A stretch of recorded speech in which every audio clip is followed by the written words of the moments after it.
Hey, what's up, everybody? Thanks for tuning in. You're listening to the Imagine Dignity podcast. Terrence here. I'm sitting here with my friend. What's your name? Keisha Evans. Keisha Evans? Uh-huh. It's nice to meet you. It's nice to meet you also. Yeah, we're downtown in the city, and I met you actually sitting underneath a bridge not too far from here, and you told me something which really touched me. You told me that you were just recently getting chemo. Yes. You mind to tell me what's happening? I've been diagnosed with cancer of the cervix. And this will be my second time. I took chemo maybe 4 months ago and just took another one 2 months ago. When did you get diagnosed? About a year ago. You told me that you recently became unhoused. How did that happen? 2006, I got 2 sons. And their dad, they stole a lot of money from the dad. Took the money and bought a Hellcat. They had a car accident in the Hellcat. The baby boy who owned the car, he was in the back seat. He was 19. He let his brother drive the car. He was 22. And the dad was on the passenger. They're supposed to be going to Amber Block to Walmart to get a phone charger for the dad's phone. When they were pulling out, he smashed it. Ran into a wall. And the dad died 2 weeks later. The baby boy, he was in the back. He paralyzed from the neck down. He's 33 now. Your son? Uh-huh. Your son is paralyzed? Uh-huh. Wow. And the brother, who he let drive, he broke both his collarbones and he went to prison for 3.5 years for homicide. Wow. And that was his dad that he killed, and he was his favorite son. Yeah. Is it hard being a woman and being unhoused? Very hard, very hard. What makes it hard?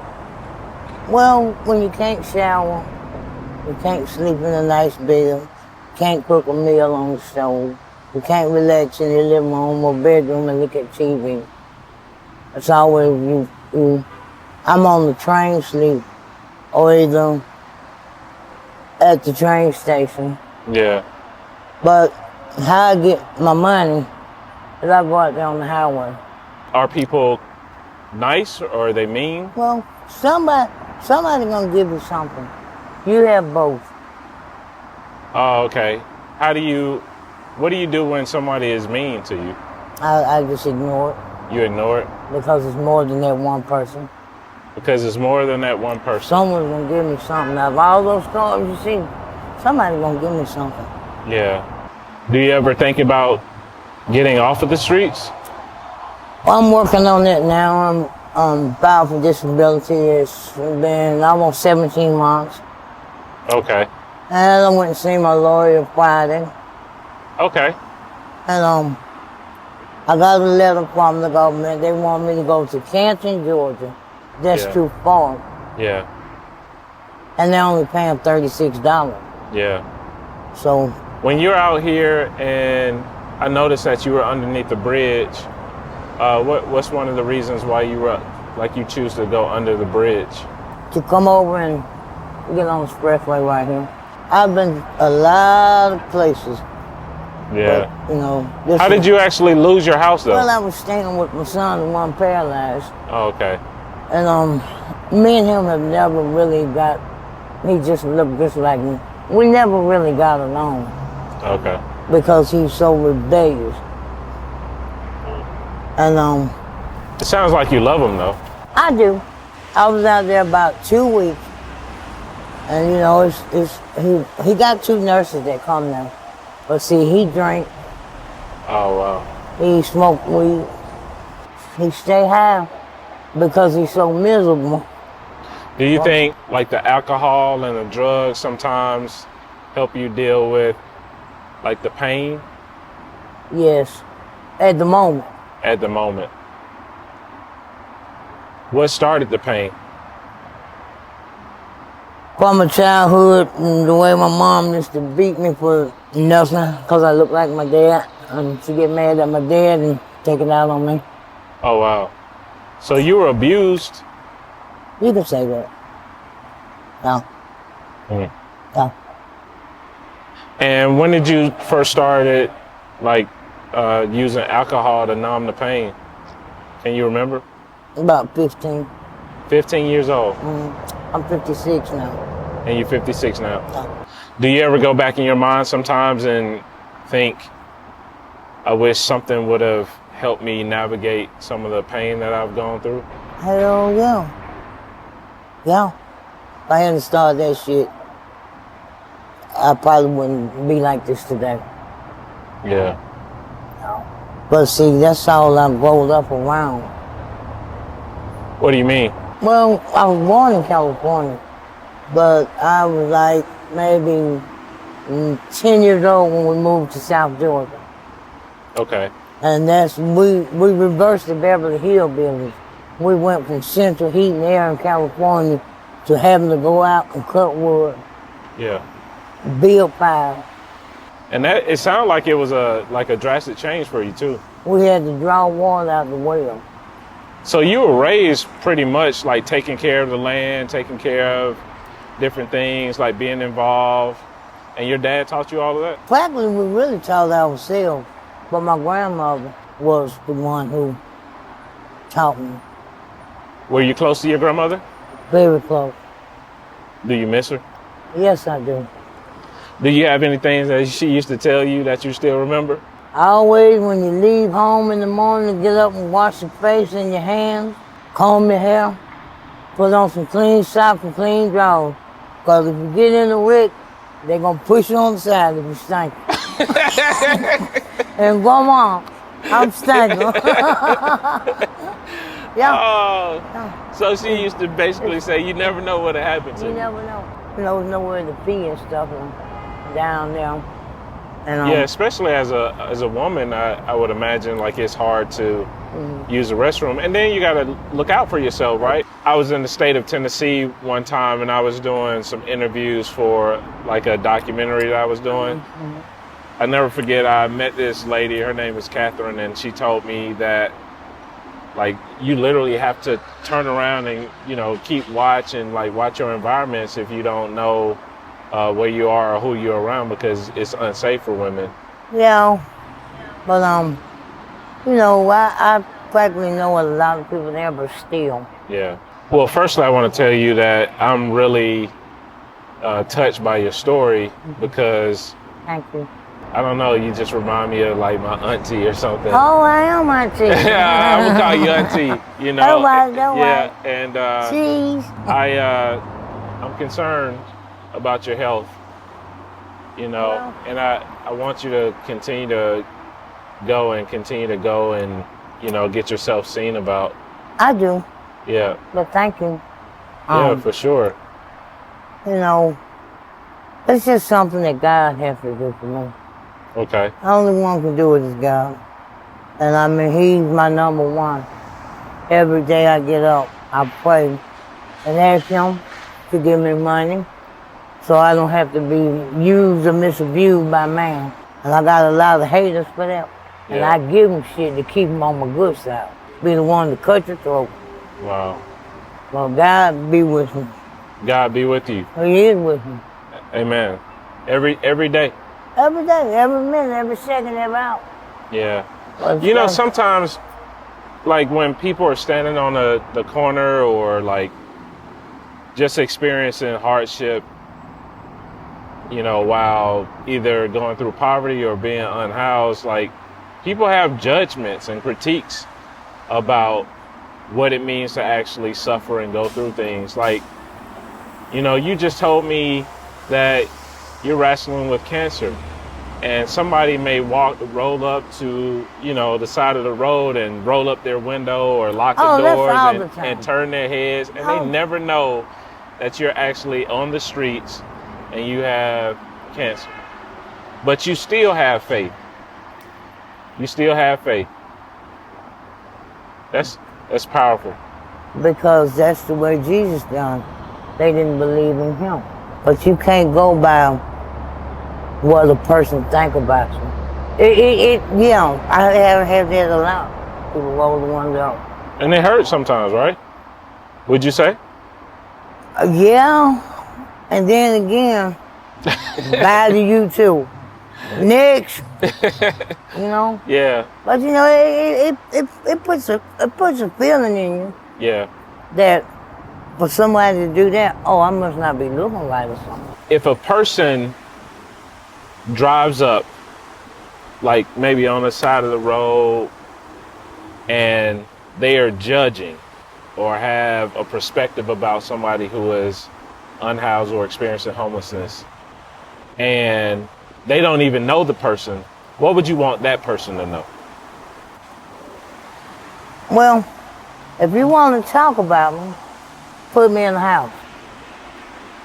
But give me some type of resource or some type of encouragement to get out of the situation. Don't talk down to me. Just talk up to me and make me want to change. Right. Yeah. That's powerful. And you know what? I'm talking up to you today. Talk to me. Let me ask you this. What's the most important thing you need right now? Like right now? Yeah, right now. You said you needed Money. money, A home. a home, My clothes. my relationship with my grandchildren, my children, my sisters, Yeah. brother, uncle, aunt. Have you reached out to them? Yes. And what was the response? Well, you know, we just chat, but it's not the way a lot of families are. You told me earlier that you needed some clothes. I do. You need them right now? And you wanted to go to the Goodwill. Yeah. Okay. But I'm gonna get there, but I'm not going right this second. You're not going right this I second? probably might go up to churches and Thursday? go up to churches maybe and get me a chicken box or stuff. Okay. But Well, what would you get from Goodwill? the cheapest, nicest outfit that I could fit. Okay. I got this yesterday from there, and funky already. So hey, Yeah. yeah, Well, guess what? what? Today I'm going to buy your outfit. You are? Yeah. But I'm not ready to pull up there yet. I'm going to go get it for you. You are? Yeah. I wear size 16 in jeans, 16 in jeans, extra large shirt. extra large shirt. Are you serious? No, I'm serious. And I need some shoes. Shoes too. 9.5. 9.5. Now some panties. Okay. Well, I'm going to write it all down and we're going to make sure we get it for you. I love you so much. I love you back. So you're going to be on the Imagine Dignity podcast. And my name is Terrence. I'm from the city. I grew up in this area. Probably, you know what Kemerton Road is? Yes, Okay. yes, by I Cascade. grew up off Kemerton Road. Oh, And I changed my life. what do you And mean? well, when I was younger, you know, I dropped out of high school. I was in gangs. I had moments when I was like sleeping out of my car and living in parks. I was unhoused, and I overcame all of that. And you know, I went back to school. I got a lot of education. I actually finished my doctorate. You'll be proud of me, Aunt. Are you Auntie. serious? Yeah. You proud of me? For real? Yeah, I finished it, but you know. Yeah, I'm proud of you, Terrence. Well, thank you. And then I said I wanted to start giving my life towards something greater, which is, you know, reminding people who are overlooked that they matter. Yeah. So today I wanted to let you know that you matter. That's why I walked up to you, and I want you to really feel that. I feel it. I'm Yeah. very tired too. You're tired. Yeah, I can see it in your eyes. Thank you, Terrence. No, thank you. Thank you for being on the podcast. Thank you for allowing me to be on the podcast. Yeah. Cheese. Jeez. I'm sitting here and I